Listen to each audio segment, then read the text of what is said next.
Now, this follows on from my last video where I talked about how a client used a trust to save $17,000 a year in tax by using a trust and an investment company. And I want to talk about how we took the strategy to another level with an investment bond to save an extra 15 grand a year in tax. Now, I'm sorry, but this one is going to get a little technical and a little detailed, but the strategy is so awesome that I felt like I needed to share, and don't worry, I'm going to take it slow. Now, in the last video, the short version, if you haven't seen it, or you can go back and check it out, but I had these clients, they had $2 million that they wanted to invest, and we talked about how they did that through a trust, then paying out the 100K of income, assuming a 5% income rate, to an investment company, which only pays tax at 30%, as opposed to their marginal tax rates of 47%. So 100 grand of income, tax at 30%, $30,000 in tax, compared to tax at 47%, $47,000 in tax, 17K tax saving. For these guys though, we took the strategy to a whole nother level by combining this with an investment bond as well. There were three big benefits they got by doing this. The first was not paying any capital gains tax on the investments if they were held for 10 years or more.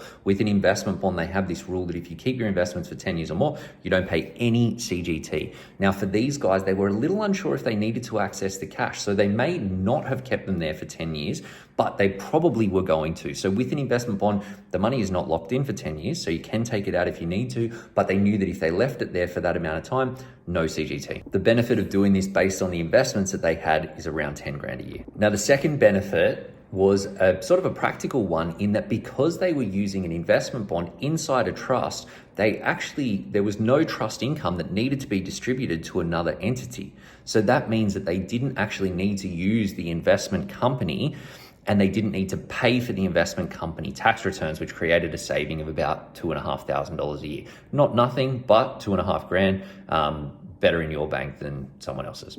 And the third benefit was that while the maximum tax rate that's paid inside an investment bond is 30%, for most investments that we look at, the tax rate is actually below 25%, which means that they save an extra 5% of income tax along the way. That adds up to another 3 grand in savings, bringing the total benefit to just over 15.5 grand. Another non-quantifiable but significant benefit that they got from doing this was the fact that when you put money in an investment company, the investment company doesn't get the 12-month plus CGT discount of 50%. Now, this gets a little technical, but essentially that if you hold an investment for longer than 12 months, typically you get a 50% reduction in your capital gains tax when you sell.